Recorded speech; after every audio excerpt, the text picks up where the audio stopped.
Hello বন্ধুরা, রান্নার হাট চ্যানেলে আপনাদের স্বাগত জানাই। আজ আপনাদের জন্য নিয়ে এলাম মাটন কষা। চলুন দেখে নেওয়া যাক। আমি প্রথমে মাংসটাকে ম্যারিনেট করে রাখবো 3 থেকে 4 ঘন্টার জন্য। আমি এখানে মাংসটার মধ্যে 4 টেবিল চামচ টক দই আর লবণ আর একটা লেবুর অর্ধেক অংশ ভালো করে রসটা চেপে নিয়ে ভালো করে হাত দিয়ে মাখিয়ে 3 থেকে 4 ঘন্টা রেস্টে রেখেছি।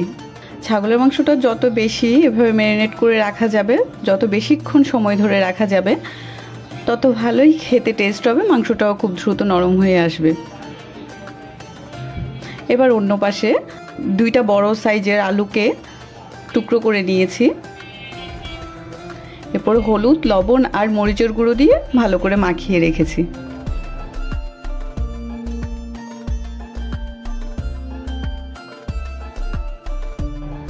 এবার চুলোতে কড়াই বসিয়ে 1/2 কাপের মতো তেল দিয়ে নিয়েছি।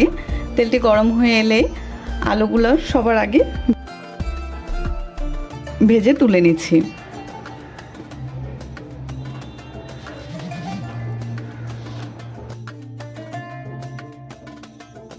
এই তো একে একে করে আমাদের সব আলু ভাজা হয়ে গেছে। এরপর ওই তেলেই তেজপাতা, এলাচ, লং আর দারুচিনি দিয়েছি কয়েক টুকরো। এরপর পেঁয়াজ কুচি দিয়ে দিয়েছি।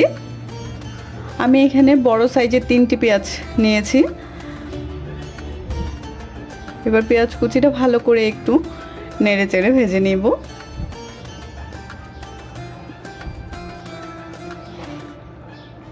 দুই থেকে 3 মিনিট ভাজার পর একটু নরম হয়ে এলে আমি এখানে লবণটা দিয়ে দিয়েছি পরিমাণ মতো। এরপর 3 টেবিল চামচ রসুন দিয়েছি। 2 থেকে 2.5 টেবিল চামচ আদা বাটা দিয়েছি। এরপর আবার ভালো করে মশলার সাথে ভালো করে একটু কষিয়ে নিচ্ছি। নিয়ে আমি 1 কাপের মতো পেঁয়াজ বাটা দিয়েছি।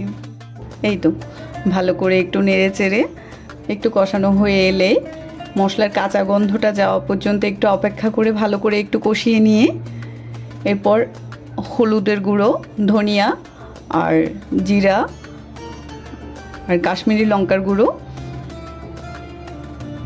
দিয়ে ভালো করে একটু কষিয়ে নিচ্ছি। আমি এখানে 1.5 চা চামচের মতো হলুদ দিয়েছি। 2 টেবিল চামচ ধনিয়ার গুঁড়ো ব্যবহার করেছি। এরপর 1 টেবিল চামচ কাশ্মীরি লঙ্কার গুঁড়ো ব্যবহার করেছি। ভালো করে একটু কষিয়ে নিয়ে এরপর আমি 1 চা চামচ গরম মশলা গুঁড়োও ব্যবহার করেছি। তারপর কেটে রাখা বড় সাইজের 2টা টমেটো দিয়েছি। দিয়ে ভালো করে একটু আবার নেড়ে চেড়ে কষিয়ে নিয়ে 1 টেবিল চামচ চিনি ব্যবহার করেছি। চিনিটা দেওয়ার ফলে রঙটাও ভালো হবে, টেস্টটাও ব্যালেন্স করে, যার কারণে আমি এখানে চিনিটা ব্যবহার করেছি। আপনারা চাইলে ব্যবহার করতে পারেন আর না চাইলে বাদ দিতে পারেন। মশলাটা ভালো করে কষা হয়ে এলে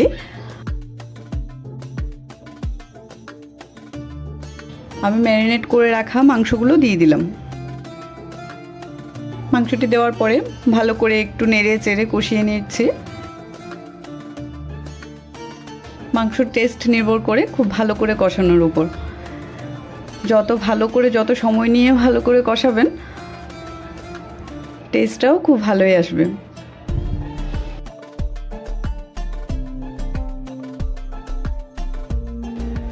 কিছুক্ষণ কষিয়ে নিয়ে আবার ঢাকা দিয়ে রেখেছি।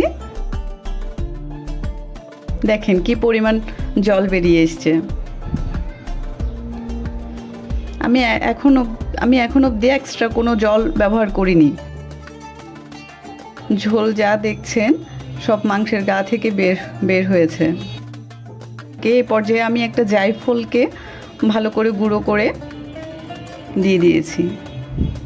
জায়ফলটা দেওয়ার ফলে মাংসটার একটা খুব ভালো একটা সুঘ্রাণও হয় আর সেদ্ধও হয় দ্রুত। এবার আবার একটু ভালো করে কষিয়ে আবার ঢাকা দিয়ে রেখেছি। আবার একটু ভালো করে নেড়ে চেড়ে ঢাকা দিয়ে রেখেছি। এই তো আমাদের মাংস প্রায় হয়ে এসছে। এরপর 2 চা চামচের মতো গরম মশলার গুঁড়ো ছিটিয়ে দিয়েছি আর ভেজে রাখা আলুগুলো দিয়ে দিলাম। এরপর একটু গরম জল ব্যবহার করছি। আপনারাও চেষ্টা করবেন গরম জল ব্যবহার করার জন্য, এতে করে মাংসটাও খুব দ্রুত সেদ্ধ হয় আর টেস্টটাও খুব ভালো হয়।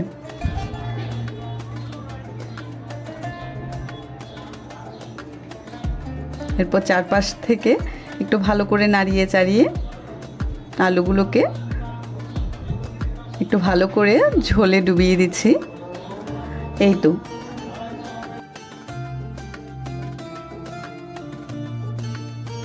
রেডি হয়ে গেছে আমাদের মাটন কষা।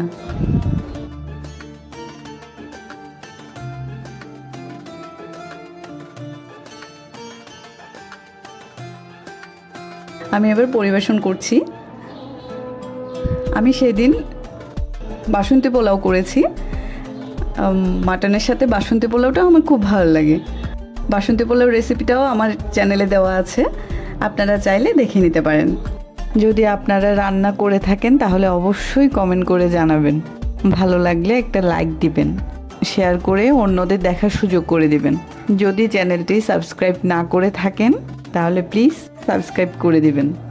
আজ এই পর্যন্ত। ভালো থাকুন, সুস্থ থাকুন। দেখা হবে নতুন রেসিপিতে।